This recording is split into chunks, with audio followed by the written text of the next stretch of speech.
옆에 분이 인사합시다. 여호와 일의 복을 받고 삽시다. 나태주 시인의 행복이라고 하는 아주 짧은 시가 있습니다. 행복이 뭐냐?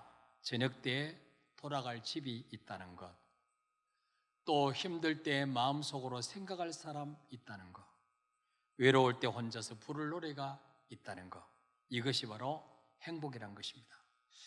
안 그래도 코로나로 지쳐있던 우리에게 홍수로 인해서 삶의 보금자리를 잃고 절망에 빠진 이웃들이 많이 생겨나고 있습니다. 어제까지 멀쩡하던 가옥이 침수가 되거나 매몰이 되면서 당장 먹고 자고 생활할 수 있는 처소를 잃어버린다면 얼마나 황당하고 낙심이 되겠습니까? 그리고 우리 인생이 힘들 때 마음속으로 생각할 분이 없다면 얼마나 외롭겠습니까? 그러나 예수 그리스도 안에 있는 우리는 참으로 행복한 자들입니다. 왜냐하면 이 땅에서 삶을 다 마치고 나면 돌아갈 영원한 하늘의 집이 준비되어 있기 때문입니다. 고린도서 5장 1절에 보면 만일 땅에 있는 우리 장막집이 무너지면 하나님께서 지으신 집, 곧 손으로 지은 것이 아니요 하늘에 있는 영원한 집이 우리에게 있는 줄 아느니라 그랬습니다. 이 땅에서 아무리 잘 먹고 잘 살아도 우리가 이 땅의 삶을 끝내고 돌아갈 때에 내가 영원히 살 집이 없다면 그 사람은 노숙자가 되겠죠. 나를 맞이할 분이 안 계신다면 얼마나 불행한 사람이겠습니까? 그리고 우리에게는 힘들 때 마음속으로 생각할 예수님이 함께 계시는 것입니다. 마태복음 28장 20절에 보니까 내가 세상 끝날까지 너희와 항상 함께 있으리라.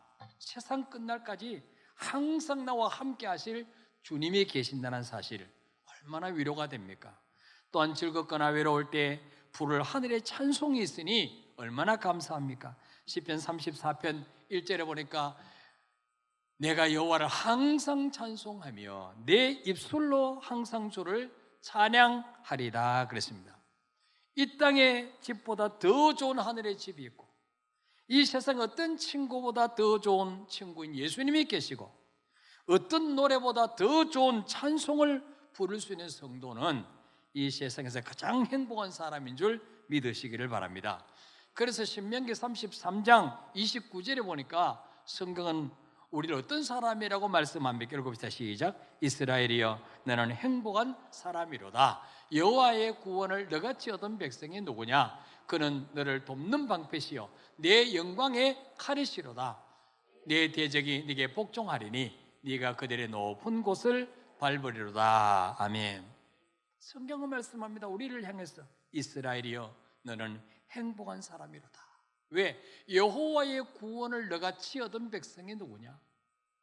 우리가 지금 예수 믿지 않는 불신자보다 인격이 더 좋거나 죄를 적게 지었거나 더 선행을 많이 해서 우리를 구원하신 게 아니고 예수 그리스도의 피로 우리를 값없이 구원해 주셨다는 사실을 얼마나 감사합니까 여러분?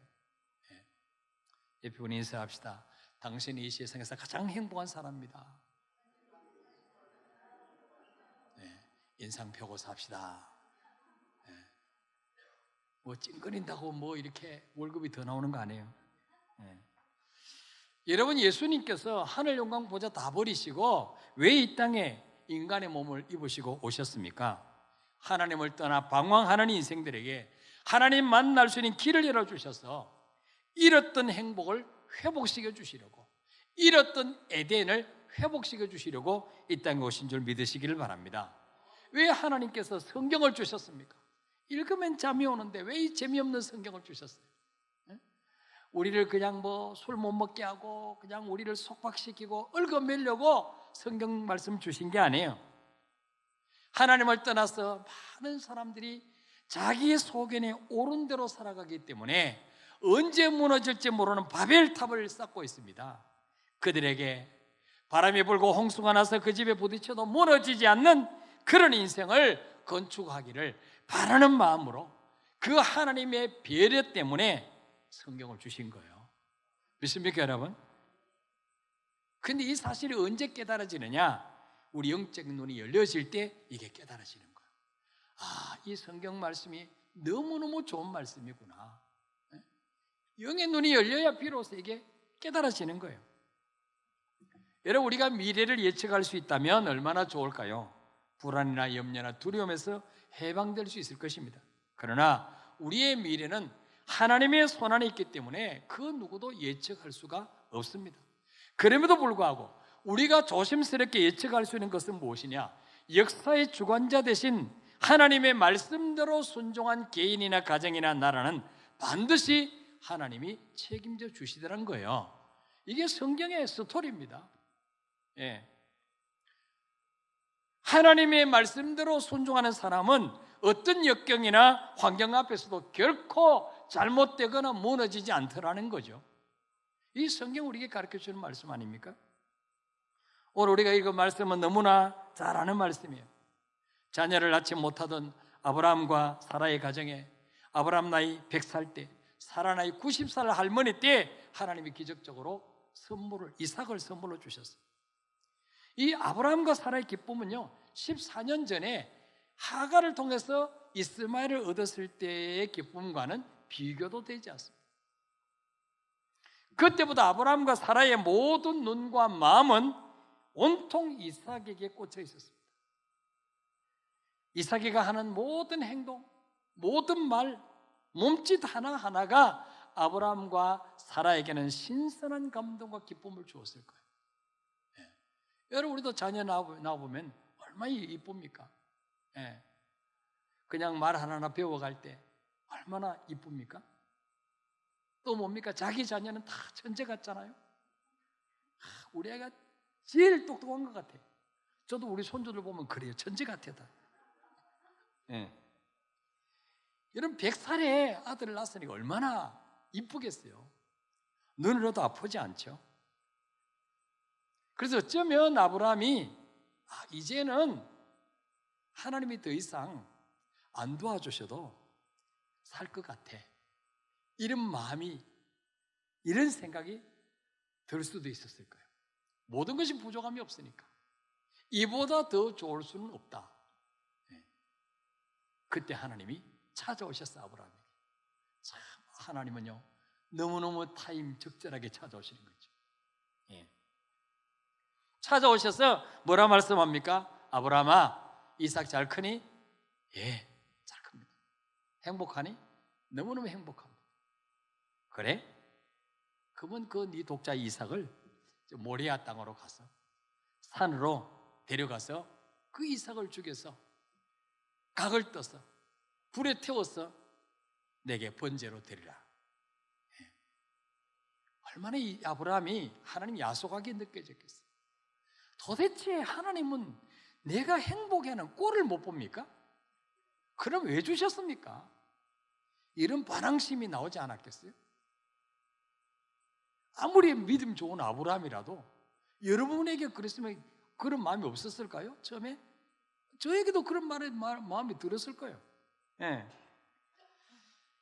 자, 이때부터 아브라함에게는 고민이 시작됐습니다. 하나님의 말씀에 순종해야 될까? 아니면 하나님 말씀을 무시하고 내 생각대로 살아야 될까? 하나님을 기쁘시게 해야 될까? 아니면 나를 기쁘게 하랴? 이런 갈림길에 서게 됐을 것입니다. 여러분, 이삭을 번제로 드리면 이삭 한 사람으로 끝나는 게 아니에요. 그 이삭을 통해서 아브라함의 후손이 하늘의 별같이 바다의 모래같이 번성케 주시겠다는 이 하나님의 약속도 물거품 될 수가 있습니다. 왜 그렇습니까? 종자가 없어지는데 무슨 수로 후손이 번성할 것입니까? 그렇다고 이거를 아내 사라와 상의할 수도 없습니다. 왜 그렇습니까? 상의 하나 많아요. 아내에게는. 이 아내에게는 다른 거는 몰라도 이삭을 제물로 바치자, 이거는 그냥 맞아 죽습니다. 말했다가는 이혼감입니다. 이혼감. 혼자 고민했을 거예요. 며칠 동안 잠을 못 자고 고민을 했을 것입니다. 그러다 드디어 결단을 내렸습니다. 이삭을 주신 분도 하나님이시고 바치라는 분도 하나님이시니까 지금까지 내가 하나님의 말씀대로 순종해서 손해본 것이 없으니까 이것도 한번 믿어보자. 하나님께 드려보자. 왜 하나님이 이렇게 행복할 때 오셔서 하필이면 다른 것도 아니고 집 하나 바치라는 것도 아니고 재산, 전 재산 바치라는 것도 아니고 이삭을 바치라고 하시는지 이해가 되지 않지만은 한번 순종해 보자 결단을 내립니다. 그리고 이삭을 데리고 모리아산으로 가서 돌로 제단을 쌓아놓고 그 위에 장작을 올려놓고 이삭을 결박해서 그 위에 올려놓습니다. 이제는 칼을 빼서 이삭을 잡으려고 하는 순간에 다급한 하나님의 음성이 하늘부터 두 번 들립니다. 창세기 22장 11절 12절 읽어볼까요? 시작. 여호와의 사자가 하늘에서부터 그를 불러 이르시되 아브라함아 아브라함아 하시는지라. 아브라함이 이르되 내가 여기 있나이다 하매 사라가 이르시되 그 아이에게 내 손을 대지 말라. 그에게 아무 일도 하지 말라. 내가 네 아들 내 독자까지도 네게 아끼지 아니하였은즉 내가 이제야 네가 하나님을 경외하는 줄을 아노라. 아멘. 그때까지 그 아브라함의 행동을 정말 묵묵히 지켜보고 계시던 그 하나님이 드디어 이놈이 쇼하는 게 아니구나, 이놈이 정말 나를 믿는 척만 하는 게 아니구나, 진짜 아들을 죽이려고 하는구나, 이놈 큰일 날 놈이네. 그래서 뭡니까? 다급하게 아브라함 아브라함 왜 그러십니까? 그 아이에게 손을 대지 말라. 이제야 네가 독자 이삭보다 나를 더 사랑하는 줄 알았다. 이제야 네가 얼마나 나를 사랑하는지 검증됐다는 거예요. 지금도 하나님은 우리의 믿음을 때로는 달아보실 때가 있습니다. 여러 가지 사건과 문제를 통해서. 오늘 같은 때는 어떻습니까? 교회 나오려고 나서니까 폭우가 쏟아져가지고 도저히 못 가, 이러다 옷 다 버리겠어, 그냥 돌아가자, 이렇게 돌아간 분이 지금 15명이 돼요. 네. 믿음 달아보는 거죠. 월급 받을 때마다 믿음이 흔들립니다. 왜 하나님 믿음을 달아보실까요? 우리를 골탕 먹이려고? 아니에요. 믿음 달아보시고 검증되면 복을 주시려고, 우리의 신분을 상승시켜 주시려고. 믿습니까 여러분? 아브라함에게 믿음의 조상이 되는 복을 주시려고, 아브라함의 후손을 통해서 메시아 예수 그리스도가 태어나는 복을 주시려고,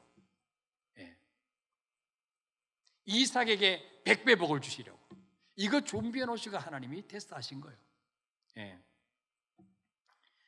자, 그리고 13절에 읽어볼까요? 시작. 아브라함이 눈을 들어 살펴본 즉 한 순양이 뒤에 있는데 뿔이 수풀에 걸려 있는지라. 아브라함이 가서 그 순양을 가져다가 아들을 대신하여 번제로 드렸더라. 아멘. 따라합시다. 아브라함이 눈을 들어 살펴본 즉 한 순양이 뒤에 있는데, 아니 왜 이제야 순양이 보이게 하십니까? 왜 이제야? 진작 보였으면 이삭을 결박해서 올려놓지 않아도 될 텐데, 이삭아 미안하다, 여기까지가 너하고 나하고 인연인가 보다, 천국서 만나자. 아버지 손으로 자식을 죽인다는 게 이게 말이 됩니까? 이게 할 수 있는 짓입니까? 진작 순양이 눈에 보이게 하셨으면 이런 갈등, 이런 고민 안 해도 되는데, 이삭에게 나쁜 아버지가 안 돼도 되는데 왜 지금 눈에 보이게 하실까요? 아브라함이 모레아산에 올라와서 번제단을 만들고 그의 나무를 벌려놓고 이삭을 결박하여 나무 위에 올려놓고 칼을 빼서 죽이려고 할 때까지 그 순양은 보이지 않았다는 것입니다. 그런데 언제 하나님이 눈을 열어서 하나님이 준비해 놓으신 그 순양을 보게 하셨습니까? 이삭을 완전히 포기할 때, 내 생각을 완전히 내려놓고 하나님께 온전히 순종할 때 하나님이 이삭 대신에 준비해 놓으신 순양을 보게 하신 것입니다. 비로소 이 사실을 통해서 하나님이 내게 원하셨던 것은 이삭이 아니었구나, 내 믿음을 달아보려고 하셨구나, 내가 믿는 하나님은 이삭을 뺏어가시려고 바치려고 한 것이 아니었구나 하는 것을 여기서 깨닫게 되는 거예요.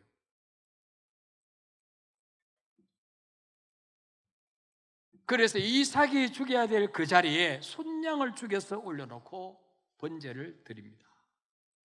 그럴 때 아브라함과 그 아들 이삭의 눈에는 하염없는 눈물이 흘러내렸을 거예요. 하나님, 이 제물을 받으소서. 이 순양이 불타지만 사실은 내 아들 이삭이 불타는 것과 마찬가지입니다. 이제는 이삭을 의지하지 않고 하나님만 의지하며 살겠습니다.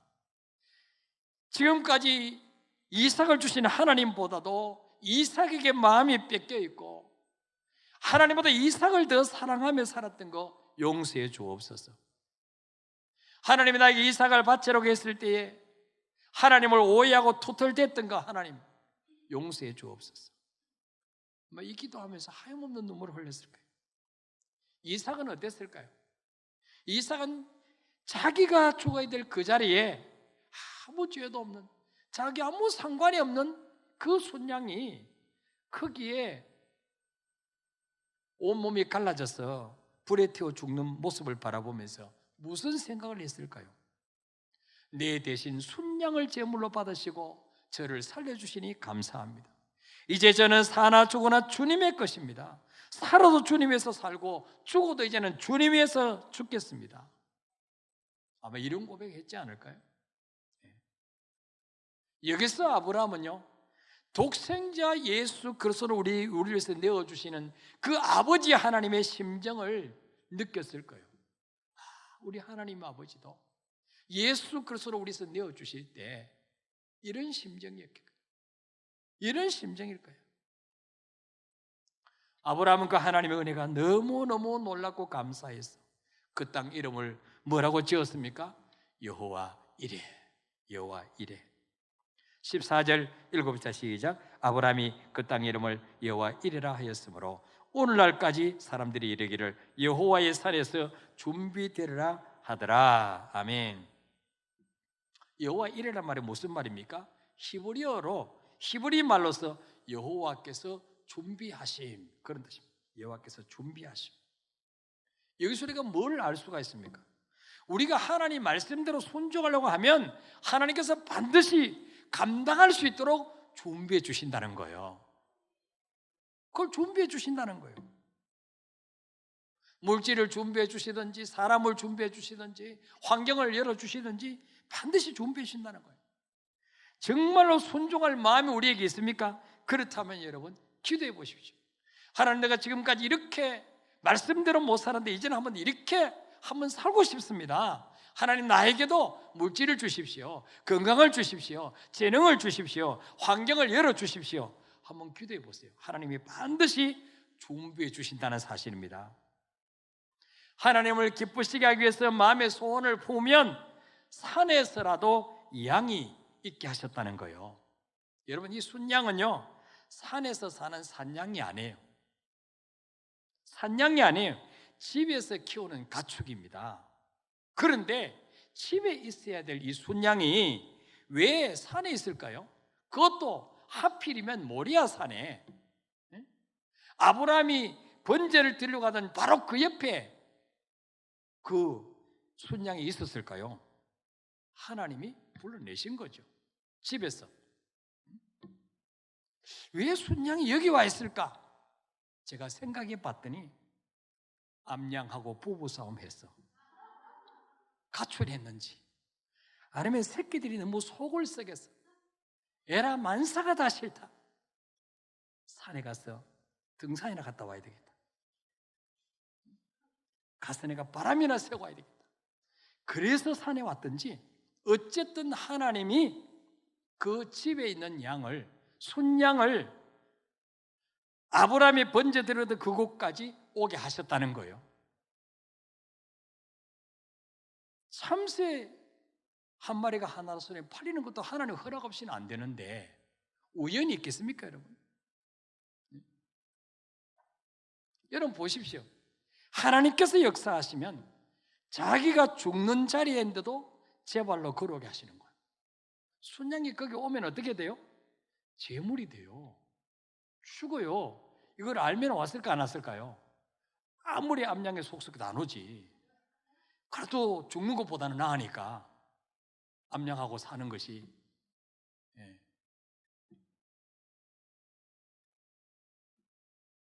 여러분, 하나님이 하시려고 하면 못 하실 일이 없다는 거죠. 오늘 말씀을 통해서 눈을 열어서 우리가 깨달아야 될 것이 무엇일까요?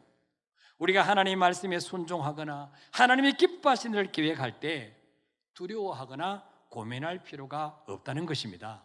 왜냐하면 하나님께서 우리가 걱정 안 해도 되도록 다 준비해 놓으셨다는 거예요. 여호와 일의 하나님께서 이삭 대신에 바칠 순양을 준비해 놓으셨듯이 우리가 순종하면 반드시 그 비워진 부분을 채워주실 것을 준비해 놓으셨다는 거예요. 믿습니까, 여러분? 여기에 대해서 영의 눈이 열리게 되기를 축원합니다. 자, 하나님께서 아브라함에게 그 아이에게 손을 대지 말라 그렇게 말씀하신 후에 뿌리 수풀에 걸려있는 순양을 발견했을 때 아브라함의 마음이 어땠을까요? 여러분, 하나님이 아브라함 보고 독자 이삭을 죽여서 바치라고 해서 바쳤지 정말 기쁨으로 바쳤을까요? 아브라함이 그 눈에 넣어도 아프지 않는 이삭을 바치고 혼자 집에 돌아가면 그때부터 자기 혼자 살 수 있을까요? 우울증이 오죠. 삶의 의미가 없어요. 살맛이 안 나요. 그때부터 알아 누울 거예요. 이걸 하나님 모르실까요? 아시는 거예요. 그리고 마누라와 상의도 안 하고 이삭 바치고 집에 돌아가면 사라에게 머리 다쳐 뜯깁니다. 계속해서 부부싸움만 일어날 거예요. 이삭 어디 갔어요? 하나님께 바쳤지. 누가 바치라 그랬어? 당신이 낳았어? 내가 낳았지? 아마 이혼당했을지도 몰라요. 하나님 이걸 모르시겠습니까? 다 아시는 거예요. 네. 그래서 하나님은 아브라함의 그 믿음만 받으시고 이삭 대신에 순양을 준비해 놓으신 거예요. 그러니까 아브라함이 하나님 저의 연약함을 아시고 이삭 대신에 드릴 제물을 준비해 놓으시니 너무나 감사합니다. 아마 감사와 감격에 눈물을 흘리며 감사했을 것입니다.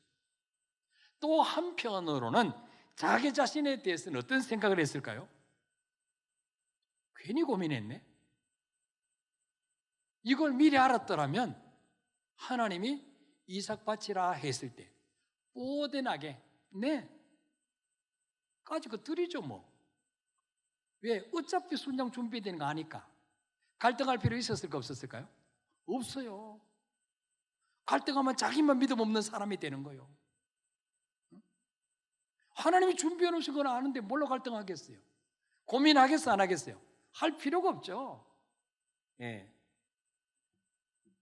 여기서 우리가 뭘 깨달아야 됩니까? 하나님은 무엇이 부족하거나 우리 것을 뺏어가시려고 헌신을 요구하시지 않는다는 거예요.